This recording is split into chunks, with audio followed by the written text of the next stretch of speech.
Apakah hukum seorang yang bukan ajnabi kirim salam kepada seseorang tapi kita tidak sampaikan salam tersebut? Dalam masalah sampaikan salam, wajib kita sampai jika kita bersetuju menyampaikan. Tolong sampaikan Assalamualaikum saya kepada si fulan. Kita kata baiklah saya akan sampaikan. Wajib kena sampai. Nampak?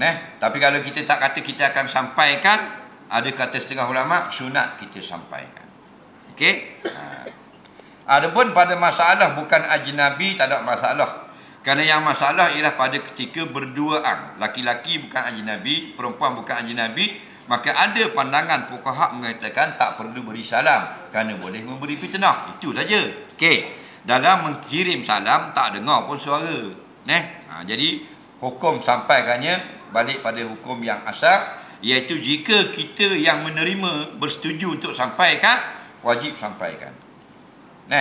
Kita khabar dia ada orang sampaikan salam kepada awak, kita pun jawab waalaikumsalam boleh, ataupun waalaika waalaihi salam pun boleh. Ada beberapa pandangan fuqaha. Sekurang-kurang waalaikumsalam sudah dibolehkan. Okey, sabarlah. Buat gerak tong tu. Bukan gerak saja, gerak ubuh. Gerak saja itu aku boleh. Kalau kita buat salah dengan mak ayah kita, kita minta maaf dah, tapi mak ayah kita tak mau maaf juga, guana. Tak guana, minta maaf sama. Pas masa minta maaf. Jumpa nak pergi jalan, minta maaf. Minta maaf mak, nak balik Kuala Lumpur dah. Balik pada aku, minta maaf mak. Sampai di atau WhatsApp, minta maaf mak, nak tanya. Minta maaf sama. Jangan kita nak marah pula, tak mau beri maaf. Itu hak dia. Hak kita orang salah, minta maaf. Bukan jadi luak pun. Abokong lembu yang dibiar berkeliaran makan tanaman orang merata-rata berak, dijadikan lembu korban. Lembu ni kalau makan makanan harta benda orang boleh, kalau tuang harta tu suka. Dia tu lembu kamu tu lepas kau biar makan kebun hamba, tak ada seekor mari makan. Tu tak apa lah. Tapi biasa orang suruh dah makan. Tak makan lah. Rosak habis harta benda orang. Okey. Jadi kalau kita lepas lembu makan habis rosakkan tanaman orang, boleh dah buat korban. Ulama berselisih pandangan pada soal lembu begini. Sebaiknya kita keluar pada khilaf, ada kata yang kata tidak sah dibuat korban. Jadi jangan guna lembu lagu tu. Okey. Soalan seterusnya. Kita adik-beradik seibu dan juga adik-beradik sebapa, bila kita mati siapa berhak terima harta pusaka kita? Adakah adik-beradik seibu atau adik-beradik sebapa? Baik. Kita ada adik-beradik sebapa dan seibu. Maknanya contoh mak kita ada dua suami. Suami mak kita yang pertama ayah kita. Okey, contoh. Okey. Lepas tu bercerai atau ayah kita mati. Mak kita kahwin dengan ayah lain. Ada pula anak, ada adik-beradik seibu. Bapaknya lain, bapak kita Yusuf, bapak dia sulung. Itu panggil adik-beradik semak. Soalan dia, kalau kita mati, mu ni mati. Kalau mu mati dapat tak adik-beradik? Adik-beradik tak dapat pusaka, melainkan jika tidak ada anak. Kalau mu ada anak, dia tak dapat pusaka. Okey? Dan siapa yang dapat? Adik-beradik sebapak. Dan adik-beradik seibu. Yang tak dapat, adik-beradik tiri tak dapat. Okey? Cuma dia ada cara nak pisah dia tu. Kerana masalahnya luar. Ni ada mak, ada ayah. Ni ada isteri tak ada anak pula. Ni ada adik-beradik, adik-beradik perempuan saja. Hak semak tak dapat. Ada perincian. Kalau kita nak mudah, ni mudah je. Okey. Biarlah. Boleh cek sendiri. Melalui online. Okey. Nak khabar tak? Okey, buka komputer lah. Buka Google sekarang. Okey. Buka. Biarlah nak ajar. Lain kali bagi sendiri faraid. Mu tulis siapa waris yang ada, terkeluarlah tu. Siapa dapat banyak ni. Okey, buka. Type situ faraid USM. Universiti Sains Malaysia. Ini terbaik. Okey. Faraid USN. Okey. Ada terbaik tak? Okey. Macam ni. Nyanyi lah. Okey.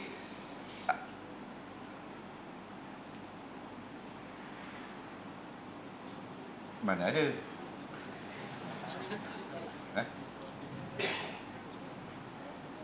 Bukan MAIS, USM. Buka dulu perisian. App dia tu buka dulu. Tidak ada, buka dulu. USM, bukan? Tu hanafi.com, bukan? University Sains Malaysia. Mana tak tahu? Bayar seorang.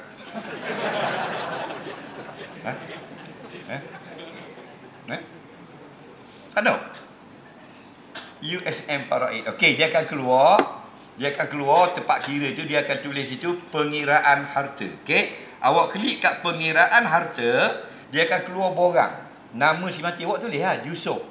Okey, nama IC dia di bawah. Nama IC Yusof si mati di bawah. Kemudian bawah tu dia ada kotak. Anak lelaki berapa orang? Dia akan tulis. Klik 1 orang, 2 orang, 3 orang, 4 orang.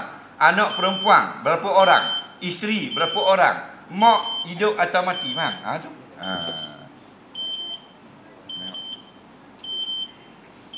Bukan, ni Majlis Agama Islam Selangor. Bukan, University Sains Malaysia. Dia akan keluar kotak-kotak. Jadi awak siri di situ. Okey, adik-beradik kandung, seibu sebapak, ada berapa lelaki, ada berapa perempuan. Tulis. Lepas tu semua tulislah ke dah. Bawah tu kira. Tubiklah dah. Mak 1/6. Ayah 1/6. Adik-beradik anak lelaki banyak ni. Topak berapa? Faham lagi? Okey? Mudah. 15 tahun dah kita pakai website tu. Nah, yang mana ni nak cover? Tak jumpa seorang? Ada? Mana?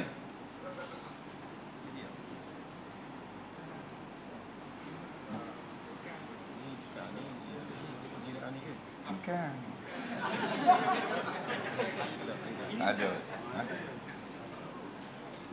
Bukan. USM, University Sains Malaysia. Dia tahu dah, dia nak lebih tu. Pulau Pinang. Ya, Pulau Pinang. Warna kuning. Dah pula cari rumah. Lain seluruh ni. Jadi dia ada atas sekali dia akan keluar kotak. Nama si mati, tulislah. Okey. Lepas tu nombor IC dia. Okey. Lepas tu keluar selalu kotak bawah tu. Ibu, mana ibu dia? Ada tak? Ada, raih. Kalau tak ada, jangan kait. Ayah dia lah. Ayah si mati ada ke tak? Ada, raih. Faham lagi?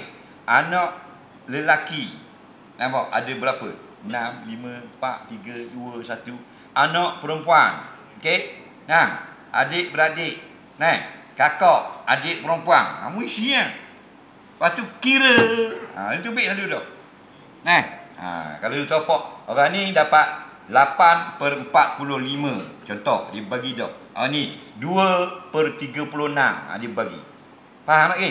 Mudah.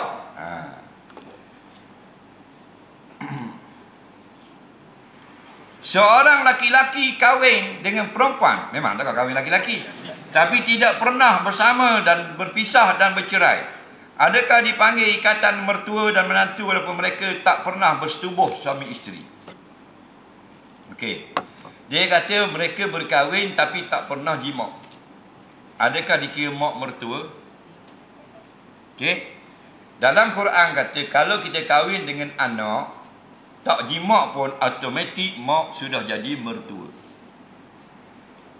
Tetapi jika kita kahwin dengan mak, tidak automatik anak dia jadi anak tiri.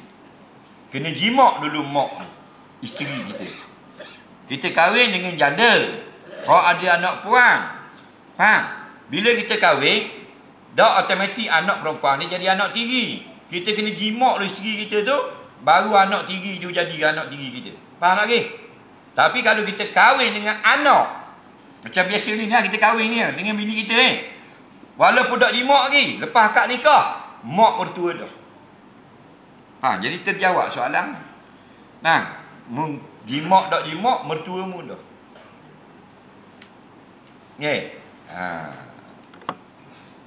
Edah ada tak? Tak ada edah lah, tak jima lagi. Faham?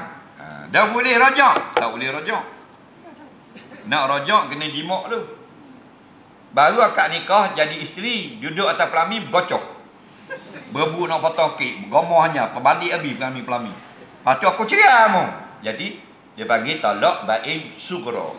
Kenapa bain? Tak boleh rajak. Kenapa sugra? Boleh nikah semula. Faham? Soalan seterusnya. Takbir raya haji adakah hanya setiap kali lepas solat fardu saja? Atau boleh juga selepas barang solat sunat, termasuk qabliyah, ba'diyah? Selepas setiap solat 5 waktu. Lepas solat maktubah.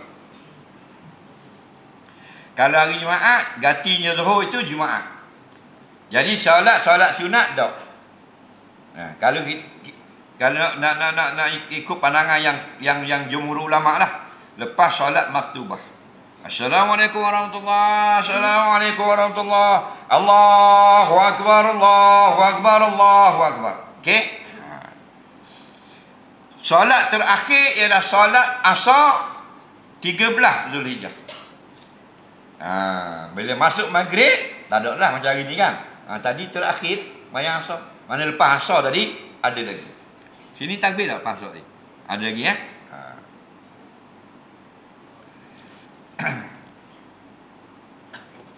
Masuk korban 7 beradik, lepas selesai daging dia ambil dalam 30 kilo untuk agih pada fakir miskin.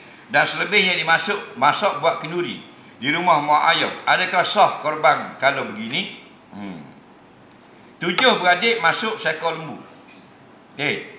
Lepas dapatlah lapah apa semua, bubuhlah situ 70 kilo. Atas kembang. Cebok 30 kilo, beri ke orang miskin. Tak boleh. Kerana kemungkinan ada seorang bahagiannya tidak diberi pada orang miskin. Dia kena dapat 7 tuang dulu. Kerana orang yang berasingan. Barulah ambil sedikit-sedikit untuk orang miskin. Kalau nak beri sedikit. Yang boleh ambil begitu ialah korban seorang seekor lembu. Tak kira mu adik-beradik pun. Tak boleh. Faham? Soalan seterusnya. Bukan musim raya haji nak buat akikah sebahagian lembu. Adakah sah dikira jadi jika kita bayar pada toket atas harga sebahagian yang sebenarnya untuk jual dan kita ambil bahagian untuk akikah itu? Mohon penjelasan. Bagus soalan. Bukan musim korban. Bulan Rabiul Awal contoh. Atau bulan Syakban. Okey? Dia nak mengekah anak dia. Faham? Jadi orang kampung dia sembelih lembu, mau jual daging. Faham? Orang kampung dia jual daging, sembelih lembu. Dia kekabarlah dia nak masuk, nak beli sebahagian, nak buat akikah. Faham lagi? Hukumnya 6 bahagian lagi untuk berniaga, sebahagian untuk akikah. Dalam mazhab Syafi'i boleh. Okey? Dibolehkan. Kerana bukan mesti boleh kongsi dengan korban saja. Dia boleh kongsi dengan korban, boleh kongsi dengan jual beli. Yang tak boleh jual beli, daging akikah dan daging korban saja. Bahagian tu tak boleh jual beli. Faham tak?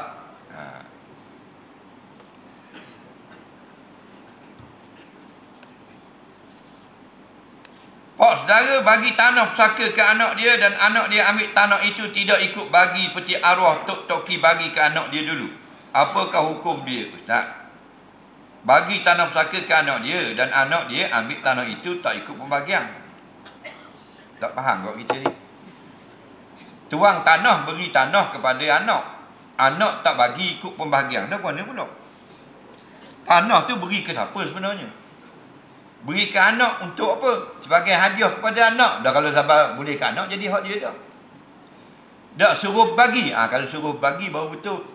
Nak diwakilkan seorang anak yang sulung untuk faraidkan harta. Tapi yang sulung itu dia buat ikut suka dia. Waktu haram. Okey? Ni banyak berlaku. Banyak berlaku. Dia dalam ki harta ni biasanya hak sulung. Dulu kepala bengak. Antara hak lelaki dengan orang perempuan, hak mana lebih kuat? Balah dalam bab harta. Orang perempuan.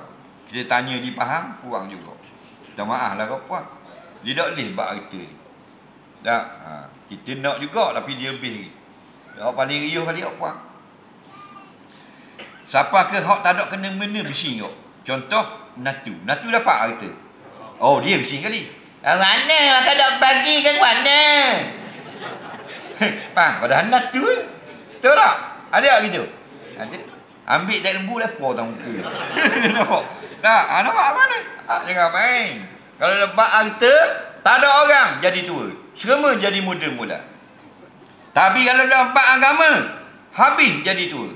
Maksudnya, macam-macam alasan diberi, tak mau libat dengan perkara agama. Rajuk pergi sujud ya. Oh, dia jawab dorok lah. Buasir lah. Sakit lutut lah. Nak kata berilah. Dari dia mari jalan dengar atas. Dari muda pak tua mu posoh dah mari dengar dah. Nak mati esok sekarang. Aku kan nak pergi sangat. Tapi dah dia duduk lama takut cabut pada lutut. Renyong. Takut cabut pada lutut. Kalau bagi infanteri, gitu aja lu. Nampak? 400.5 nenggok bola kocek. Tapi bukan orang tunang tu. Orang pok katok. Kenapa? Kerana asyaikhul syabu fi talabil dunia wa fi riwayatin fi talabil mal. Orang tua dia jadi muda dalam bab nak ke harta benda. Nah, padahal tak ada kena-kena ke dia. Dia natu Kau bising panggil sutai kapung. Dalam grup WhatsApp keluarga tu padang dia. Dah mana pakai dak bagi ke mana? Ke mana nak makan harang ke mana? Aduh. Padahal dia natu boleh tau. Patut jawab dalam WhatsApp. Tuk mu. Tapi orang tak jawab. Apa malah? Nak. Allah boleh. Bagi molek. Kaya cara kaya, miskin cara miskin. Tak ada salah. Jangan makan orang. Okey? Kaya tak salah. Kaya yang halal. Abdul Rahman bin Auf, tokoh korporat. Orang kaya. Nah, belum hijrah pun kaya. Lepas hijrah pun kaya. Tak? Jangan ambil orang. Nak mewah, nak belagak, nak apa. Jangan. Hak haram. Pitihmu. Betul tak? Ni tahu kan tak ayah. Cakap besar. Faham lagi? Gaya lebih pada benda. Minyak wangi, polo bakar. Hutang kan ayam. Patut kelas mu bakar minyak gas. Lama tak pada. Dah hutang kan ribu.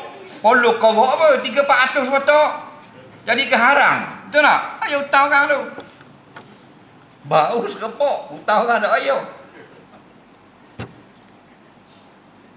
Tu baik oh. Buat korban tiap tahun. Hutang kan ada ayam.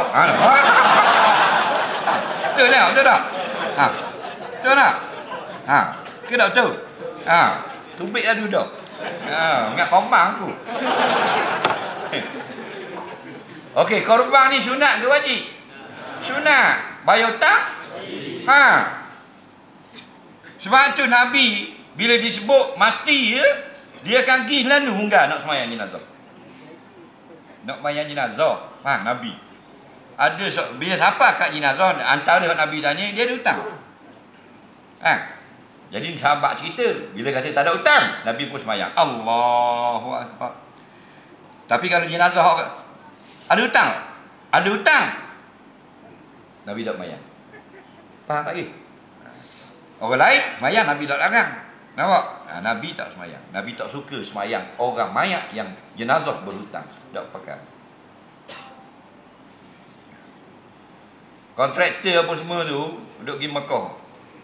Ambil fitting, ambil barang hardware pun tak ayah. Kerajaan bayar dah projek 400,000. Kalau ada pergi Mekah hutang tak ayah. Tidak haji mabruk tu, mabruk nama dia. Tahu tak? Kalau tak pun Marlboro.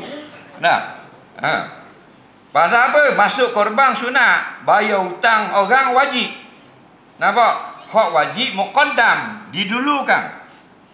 Bayar hak wajib dulu. Kalau kita buat hak sunat, comel warna pun, kalau tinggal hak wajib, uduh juga. Pakai piyah sunat.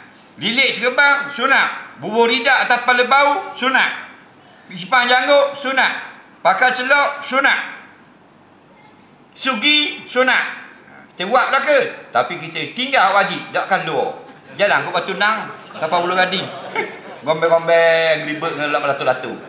Boleh tak? Itulah orang yang masuk korban tak bayar piti hutang. Pakai serban comel lanyang pula. Awak wajib tak tutup.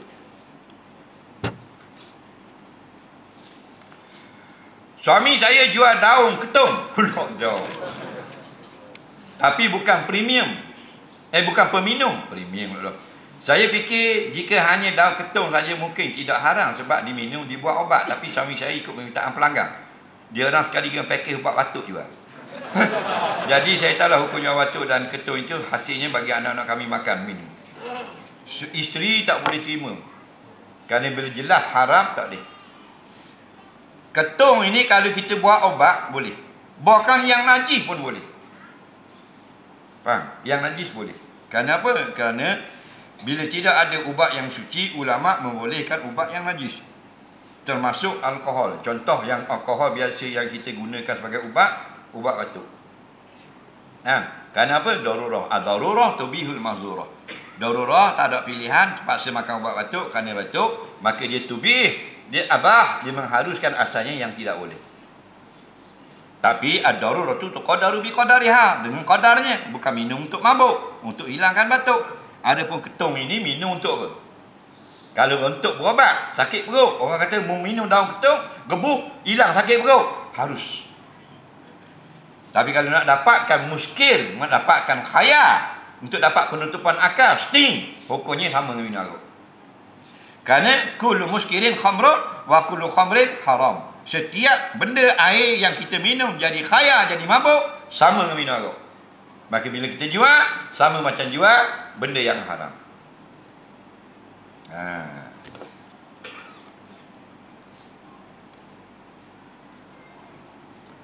Orang perempuan boleh tak baca Quran ketika haid? Tak boleh.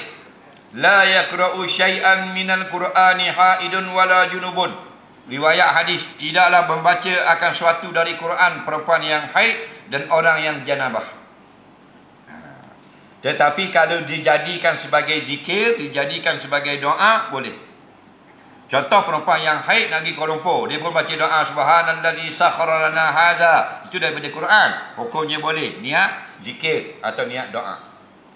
Atau bila ada kematian, orang perempuan yang haid kata inna lillahi wa inna ilaihi raji'un. Itu ayat Quran, tapi tak niat baca Quran.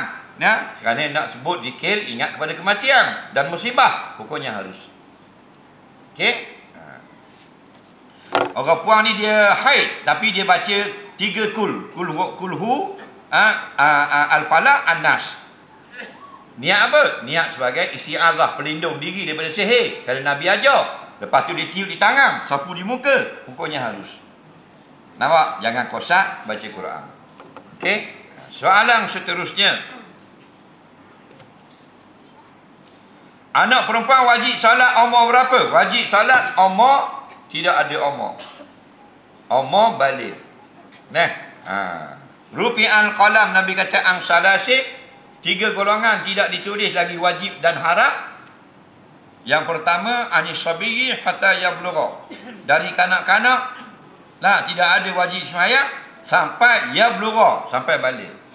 Jadi kalau anak perempuan itu balik, wajib sembahyang. Contohnya dia balik umur 12 tahun, maka 11 tahun tak wajib sembahyang.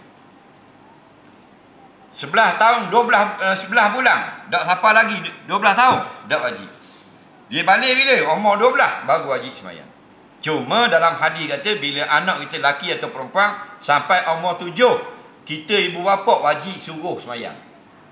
Bukan pastikan mereka sembahyang, suruh saja.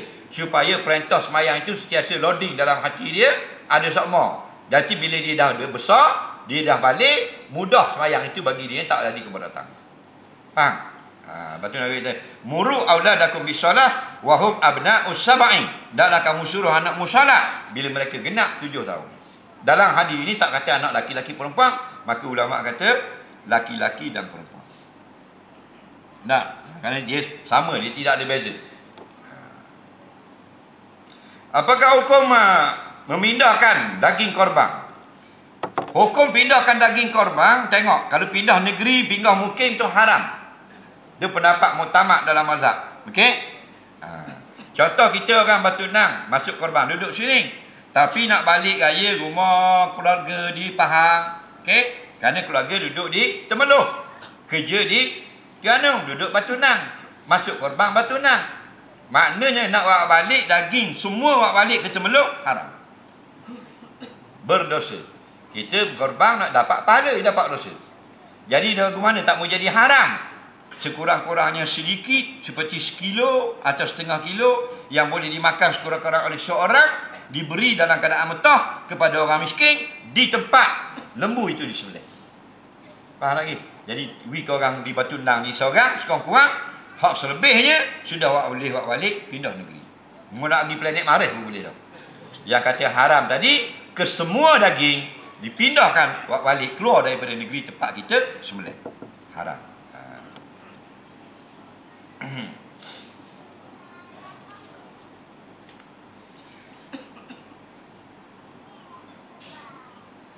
Saya jaga mak ayah saya sakit. Lepas tu ada orang sponsor umrah. Dalam masa yang sama tak ada orang nak jaga. Macam mana? Adakah kena tolak tawaran itu? Kita nak jawab kau ni urusanmu. Mu kena tengok lah. Kalau mu pergi umrah tu ada tak orang nak ganti. Kalau tak ada orang ganti, mereka jaga ibu bapa lebih baik daripada umrah. Faham tak lagi? Tengok apa benda ni. Kalau apa benda solat yang sunat, kalau bapak panggil boleh berhenti. Tengok mayang duha ni, mam, berhenti mayang. Dia naik tengok mak tu. Nampak? Tidak makruh berhenti. Uwais Al-Qarni, orang Yaman, beriman dengan Nabi, tapi tak datang jumpa Nabi. Padahal orang lain mari belakang dari Yaman, dia tak. Kerana apa? Kerana mak tak sihat, jaga mak. Jadi wali. Kenapa? Kerana sanggup tak mari jumpa Nabi, jaga mak. Diiktiraf sebagai wali. Siapa iktiraf? Nabi iktiraf. Nabi pesan ke Sayyidina Umar, Sayyidina Abu Bakar, sahabat-sahabat, kalau jumpa Uwais, mu suruh dia minta ampun kamu. Allah ampunlah dosa-dosamu. Kelebihan apa Uwais ni? Pasal pakai serban besar? Tak. Pasal dia jaga mak dia. Jadi kalau kita boleh tinggal mak, ada orang lain tolong jaga, pergi umrah.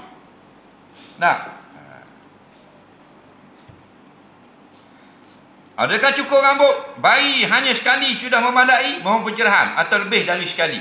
Jawabnya yang sunnah sekali saja. Bila kita cukur kepala?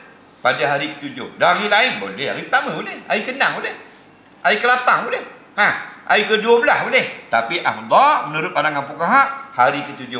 Sebutlah kitab-kitab fiqh, wa yusamma wa yuhlaku ra'suhu yaum sabihi, diberi nama dan dicukur kepalanya pada hari yang 7 dari lahir.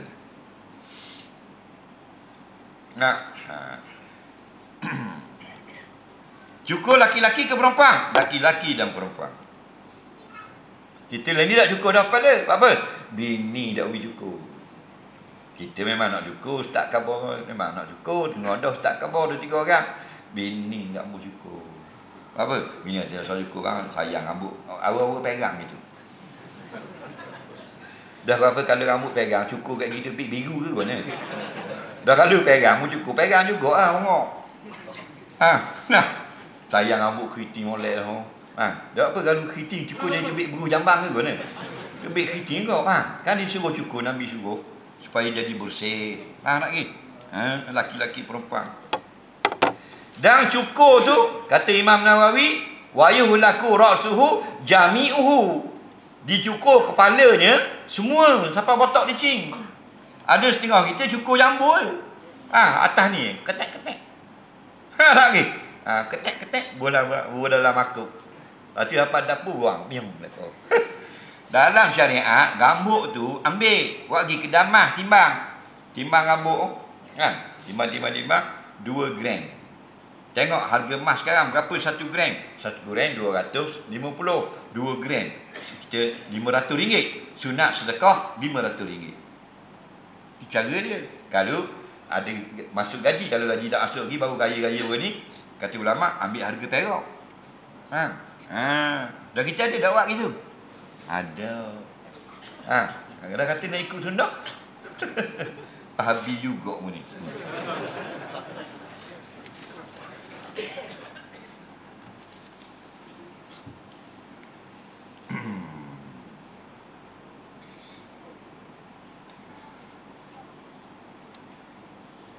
Seorang itu jadi imam disebut huruf Shin tidak betul sebutan bunyi huruf Sya. Bacaan dalam Fatihah, selawat dan doa begitu juga apa hukumnya? Hukumnya kena peresah dulu, panggil qari. Jangan museka je, panggil qari. Biar qari dengar, panggil dengar depan bacaan, bila tak betul suruh betulkan. Jangan pecat imam pula. Faham tak lagi? Panggil imam, oh tak betul ni imam. Nah, ini bukan huruf Sin, ini huruf Sa. Kena betulkan. Itu cara dia. Sebab kadang-kadang kita salah dengar. Imam sebut betul, telingamu tak betul. Faham lagi? Ada juga. Tak, kan kadang-kadang ada jenis memang kita ni nak marah ke imam, tak berhilang benda. Lambat selih sikit je. Faham lagi? Tak. Jadi biar sahih molek. Soalan seterusnya.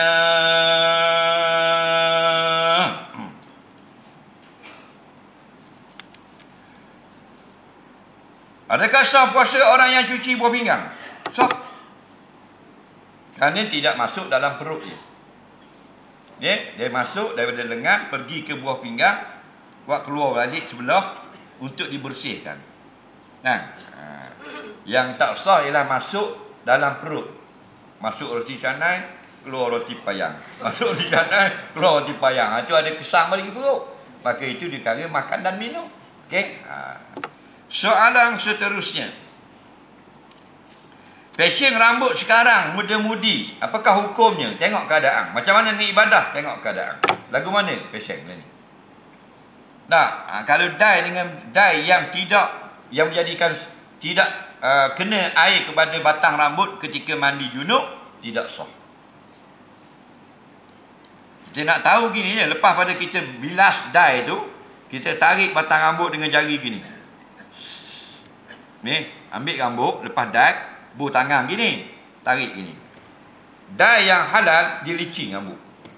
Kalau dye yang tidak sah mandi junub, kita akan jadi kekung. Faham tak lagi? Mudah nak teh. Jadi tak sah. Rambut lawa, mayang tak sah. Banyak kan budak muda ni nak tukar kanda. Dia yang pelik. Rambut merah dah ni. Duduk kubakura. Faham tak? Nak jadi orang putih.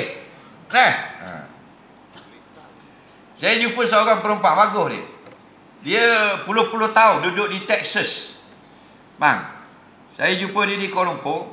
Dia hari kat meja kita minum air, dia nak ambil gambar anak dia. Nak selfie lah. Kita pun tanyalah duduk. Kerja mana? Kita tanya dia. Dia kata kerja Texas Instrument. Kita ingat hak PJ kan ada Texas Instrument, kilang di PJ. Dok di Austin, Texas. 20 tahun. Pakai kaju kurung. Boleh ada kaju kurung. Faham lagi? Kita duduk buat atok luar ketak dah. Faham lagi? Duduk di Austin, Texas. Dan anak dia tu masuk tahfiz. Ada madrasah tahfiz orang Indonesia buat di Texas. Maknanya dia tak ada masalah bagi dia. Cakap dia cakap biasa, cakap Melayu. Tak ada lah ayu aja. Nampak? Kita bro, ya bro. Okey bro. Ke bro, duduk mana? Duduk pada muting. Nampak kan? Allah jadi dah molek dah. Ni Khasul Istiwa rambut hitam. Orang Brazil, Uruguay, Paraguay, Chile, Peru, rambut ni ada blond. Kalau orang rambut kuning, orang Ireland, orang Jerman, orang Poland, orang Norway, orang Sweden, orang Iceland. Rambut merah, orang Italy, orang Spain. Orang Bulgaria, orang Ukraine, Belarus. Jadi tuan buat comel. Bila rambut dia merah, bulu lengang dia, bulu roma merah. Bulu kening merah. Kalau Mak Saleh tu rambut dia oranye, rambut, maka bulu kening oranye. Kalau rambut perang, bulu kening perang. Kita hak Terengganu dia pelik. Rambut kuning, bulu mata hitam. Bulu kening. Jadi macam anak onyek. Nampak jangan anak onyek baru netah. Apa beranak tengok. Kan? Nampak kepala ni kuning kan? Kan rambut dia kuning apa beranak. Oh ni hitam. Tu apa dia macam onyek. Tengok. Jangan larang Allah buat macam medah. Betul tak? Mak Saleh dia pun tengok orang rambut dia kuning. Dia tengok ulu tiak dia. Kuning. Jadi ulu tiak hitam letung. Mana gitu. Nah, nok ni jadi orang putih.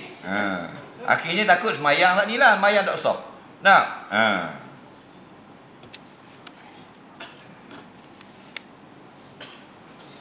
jatuh tak talak kalau seorang itu sebut aku akan ceraikan kamu atau aku ceraikan kau tanpa niat.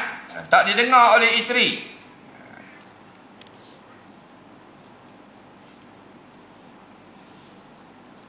Dengar baik-baik. 3 lafaz ini jatuh talak. Dan walaupun tidak niat. Aku telah ceraikan akan kamu. Aku telah pisahkan akan kamu. Aku telah talak akan kamu. 3 ni. Okey? Ini dia panggil lafaz talak sarih.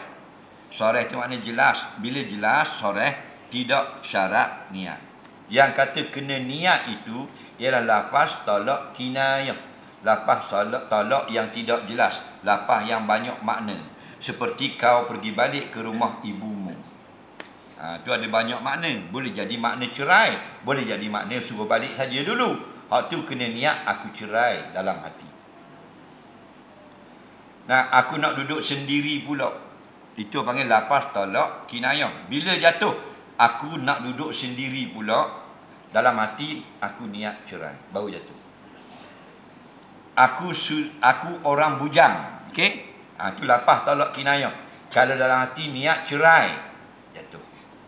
Tapi biasa kalau orang laki-laki kalau tanya aku bujang, dah janda tanya dia, abang ada nikah dah ke tak? Kita bujang. Kalau lelaki takkan nak kabar ada bini dah. Dia takut waktu tak buh dia. Betul tak? Dia kata bujang. Dia niat cerai dalam hati. Ada. Dia nak kecek puang tu Nah, dengar, puan jaga baik. Kalau dia kata bujang, belum tentu betul. Baik mu cek jabat agama. Kalau ni boleh cek jabat agama. Atau nombor IC, nama apa semua, sudah berkahwin. Nah, isteri pertama, calok siu. Isteri kedua, batu nang. Sudah kerja. Nah, kata ramai orang lelaki dia, kalau dia perempuan, dia jadi baik habis. Nah, bini 3-4 ekor pun tak ada. Dia lebih hati-hati perempuan. Sungguh orang lelaki. Hak tua jadi muda. Rambut dia tu tak macam orang lain. Rambut dia lewat sikit, start sini. Kan kita rambut sini kan. Rambut dia ni start lewat kan, sini. Faham tak lagi? Jadi orang tu kata, abang nampak macam ke suak sikit. Bukan suak. Kening dah. Faham dia spin juga. Faham? Bukan suak. Keturunan kening dah. Jadi nampak jauh. Faham? Nampak? Kalau tanya umur rahsia. Takut tahu. Puan pun ada. Kita duk kemamang korban batunang, daging korban boleh dah buat balik bagi orang kemamang. Tadi jawab dah kan? Boleh. Tapi jangan ambil semua, tinggalkan sekurang-kurang sedikit untuk orang miskin di tempat sembelih dalam keadaan mentah. Jiran sebelah rumah bela itik, bau busuk, anyir, amat mengganggu emosi. Saya tak pernah kata apa-apa pada tuan itik. Kerana dia panah barang. Bolehkah saya doa agar itik itu mati? Doa boleh, tapi doa biar Allah lepaskan mudarat. Okey? Jangan doa itik mati pula. Itik tak salah. Sebab tu kalau kita nak suruh orang, nak tegur orang, jangan takut, tegur. Panah barang, panah orang. Kita cari panah barang, tak pakai tegur dia. Dia dengan muat dia tak takut. Dia tengok jenis panah barang, dia takut kok.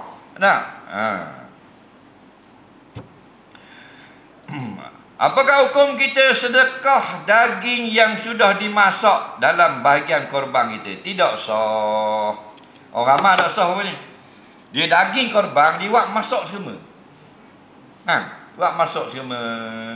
Nanti duit kau kan? Tak sah. Tujuan korban ialah memberi daging yang mentah kepada orang miskin. Dan buat tak? Tak buat, tidak dikira berkorban. Kerana syaratnya mesti hak kita sedekah mesti dalam keadaan mentah, tidak bermasak. Nampak? Tidak bermasak. Batu ulama-ulama kitab mana pun sebut sama saja. Antaranya kitab Syekh Ibrahim Al-Bajuri, Hasyiah Bajuri. Dia kata wa yushtaratu fil lahmi ayyakuna ni'an. Nampak? Hendaklah disyaratkan pada daging sedekah itu hendaklah keadaan mentah. Wah syarat. Bila tidak syarat tidak diikut, tidak jadi korban. Nampak? Sebab tu masuk korban sunat. Belajar hukum korban tu wajib. Supaya hak sunat jadi sah. Semayang duha tu sunat. Belajar semayang duha tu wajib. Kau suka dia. Hak dakwi korang dia. Bagi sama anak-anak, beranak. Tak ada seorang pun orang miskin. Anak-anak dia. Bagi sama jiran-jiran, awak makan, kawan kerja dia nak buat BBQ, nak galak. Korban korok apa gitu. Korban ni nak wis sebanyak mungkin kepada orang susah. Wa atimul ba'isal fakir, korbannya Allah kata kerana nak menjamu daging akan orang yang susah. Mu makan puak-puakmu orang senang. Ada kereta bapak-bapak belaka makan. Bukan salah, tak ada terus orang miskin dapat bagian mentah. Tak sah.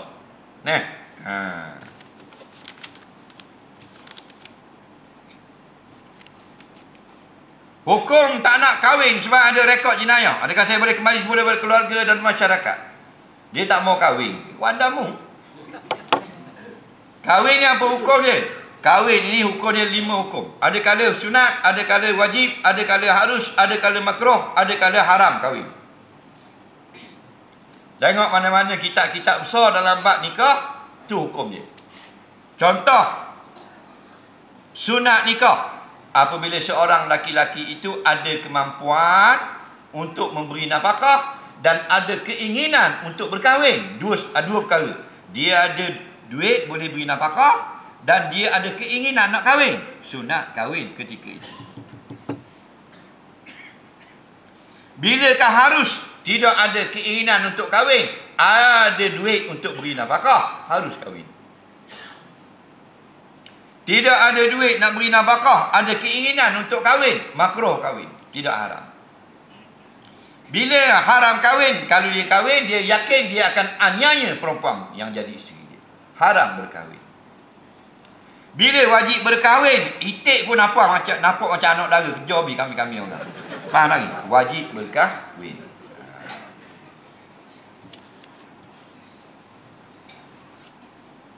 Saya solat, kadang-kadang Fatihah belum habis, akad dah tangan nak takbir rokok. Sah tak solat saya? Kalau kita angkat tangan sebelum rokok, perbuatan itu tidak disuruh. Maka jika pergerakan yang banyak, batal solat. Tapi dalam kitab fiqh kata, kalau kita angkat tangan, dah habis lagi Fatihah, ada pergerakan kaki atau kepala, batal solat. Kerana dikira 1, 2 dan 3 anggota sekaligus.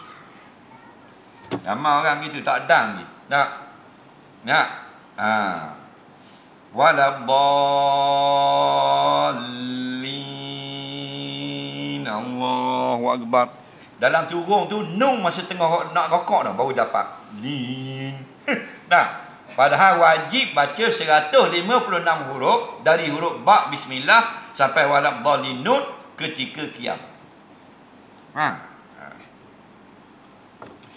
Tapi dia peduli apa dah dia tak mengaji. Hak jenis kerja sah waktu imam rokok dah dalam jalan. Allah. Nampak tak? Mazhab Ayoping jalan gitu. Apa benda? Berdiri dulu kan Nabi sallallahu alaihi wasallam iza qama ila salat qala Allahu akbar. Nabi berdiri dulu baru qala baru kata Allahu akbar. Dak sudah.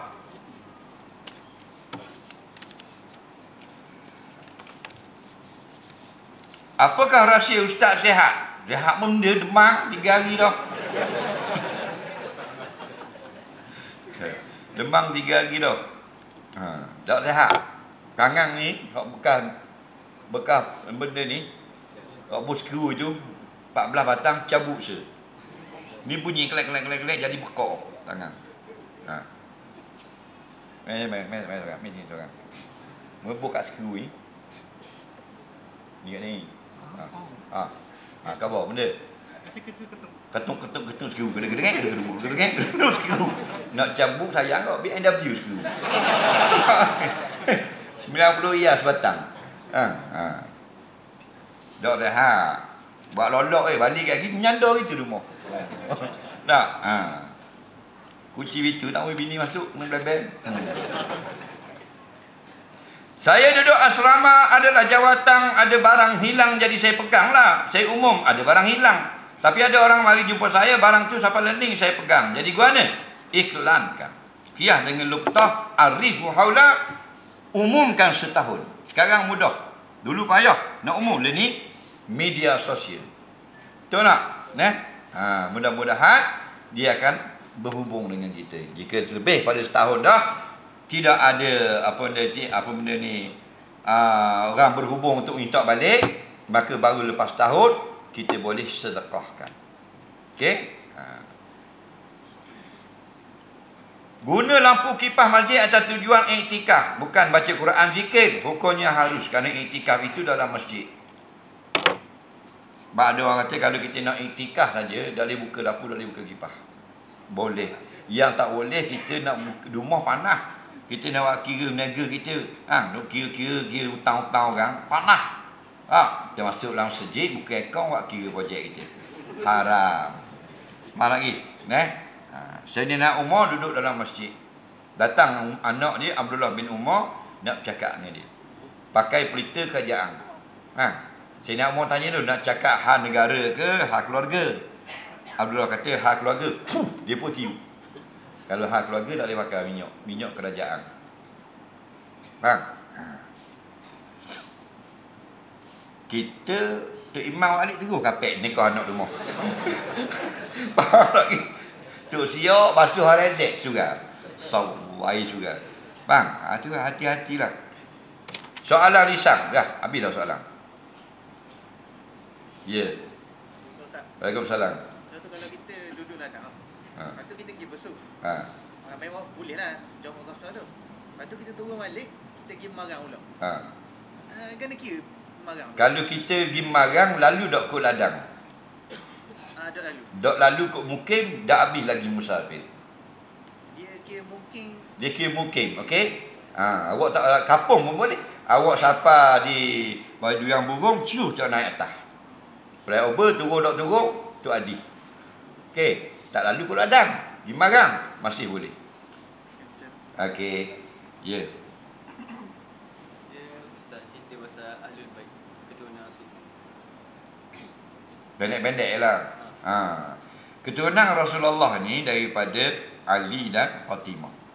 Okey? Itu dia panggil Ahlul Bait. Kerana Nabi kata ini Ahlul Bait, ahli rumah. Bait tu rumah, ahli keluarga rumah. Okey. Maka kita ini mengikut nasab. Nasab ayah, nasab mak. Cuma paling kuat nasab sebelah ayah. Okey. Tapi Nabi ni nasab sebelah perempuan. Okey. Walau bagaimana boleh, kerana Nabi berkata adalah ahli baitku, maka setiap yang diturun daripada Hasan dan Husain ini dikira keluarga ahli bait. Okey. Nampak? Sampai bila? Sampai hari kiamat. Cuma kalau kita dengar keluarga keturunan Rasulullah, maksudnya secara silahnya sampai ke Sayyidina Ali dan Siti Fatimah. Tidak ke orang lain. Nampak? Situ saja. Cuma sekarang ini kadang-kadang kalau tempat kita panggil Tok Said. Kalau Malaysia. Kalau di Indonesia keluarga Nabi orang panggil Habib. Jamak Habaib. Okey? Ada yang benar, ada yang bukan. Dia dakwa saja juga. Itu minoriti lah. Macam kita juga ada Said bukan keturunan Rasulullah. Nama je dia bos Said. Nama saja dia bos Syarifah. Faham tak lagi? Tapi majoritinya Said dan Syarifah ini keturunan Rasulullah. Okey? Terima kasih. Lagi soalan? Waalaikumsalam. Ustaz, adakah kalau kita bayar berjemaah, kesalahan kita imam tanggung? Contohnya kita bayar kita salah macam terselok kaya sikit. Imam tak tanggung kesalahan. Imam tanggung perbuatan yang kita tidak sempat. Okey? Contoh kita tak sempat baca Fatihah. Kita sapa Allahu Akbar. Imam pun Allahu Akbar rakaat, kita rakaat juga. Fatihah kita tak baca, sudah ditanggung oleh imam. Nah, tapi jangan kita pergi pakai takbir, pakai je Melayu saja, kain tak pakai. Apa kotak-kotak bawah, imam tanggung. Itu imam tak tanggung benda yang merosakkan solat. Okey? Faham? Lagi soalan? Ya. Ini ada orang yang kata sembelih apa? Lembu mati. Dah mati. Lembu mati. Dia kata sembelih. Adakah orang yang apa korban tu ada tidak? Korban dia. Apa dia? Okey. Lembu mampu dah yang video tu. Bila sembelih tu dak keluar darah dah. Lembu dak gerak. Okey. Syarat sah sembelih hendaklah haiwan sama ada untuk korban atau lainnya berada pada keadaan hayat mustaqirrah. Hayat mustaqirrah maksudnya yang hayatnya kehidupan yang biasa, yang normal, yang kuat. Tidak sah sembelih haiwan jika haiwan sudah sampai kepada keadaan hayat mazbuh. Hayat mazbuh ni maknanya tunggu masa nak mati.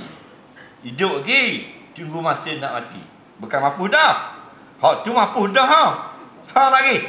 Nak hayat mazbuh ni maknanya contoh dia kena karen, lembu kena karen. Nah, yang nak main soket kat mana berok bangka. Nampak? Bila kena karen tendang. Tendang saka. Faham lagi?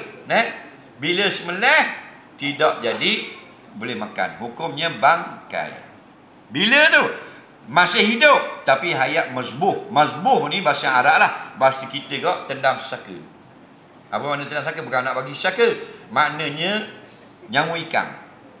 Faham lagi? Jadi gitulah dalam binatang kalau kita langgar. Kalau lembu kena langgar highway tengah jalan. Kalau lembu tu mustaqirah, patah kaki saja, nak sembelih boleh makan. Kalau mazbuh, sembelih tak boleh makan. Nak kenal mana mazbuh dengan mustaqirah? Mustaqirah ini kalau kita sembelih dia gelepau. Mustaqirah ini kalau kita sembelih keluar darah, memancut daripada tempat kita potong. Macam lembu biasa kan mancut darah. Faham? Kalau mazbuh nak kena, kita sembelih tak gerak. Yang kedua, darahnya hanya nitik.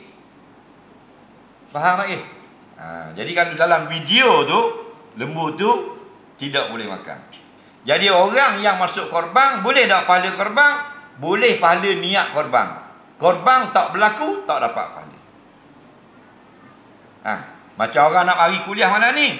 Nak turun tu bini panggil. Nak kira naik mula tahu mau. Faham lagi? Dah nampak. Ni, mudah teringat ni soal lama-lama. Bini kata kita naik mula tahu mau. Dah pergi kuliah. Jadi dapat tak? Ilmu mana ni? Tak dapat. Tapi dia dapat niat nak mari. Tapi dia terhalang sebab ada kan dia bila terhalang dia kira uzur syar'i. Termasuk uzur syar'i jika ada binatang buah. Ini binatang buah dia terima kau dulu mau. Wallahu a'lam. Terima kasih pada yang bertanya. Bismillahirrahmanirrahim. Allahumma anfa'ni ma'alam tana limna bima yanfa'una rabbana zidna ilma rabbana atina fid dunya hasanah bil akhirati hasanah wa qina adzabannar. Sallallahu sayyidina Muhammad wa ala alihi wa sahbihi wasallam. Walhamdulillahirabbil alamin. Assalamualaikum warahmatullahi wabarakatuh.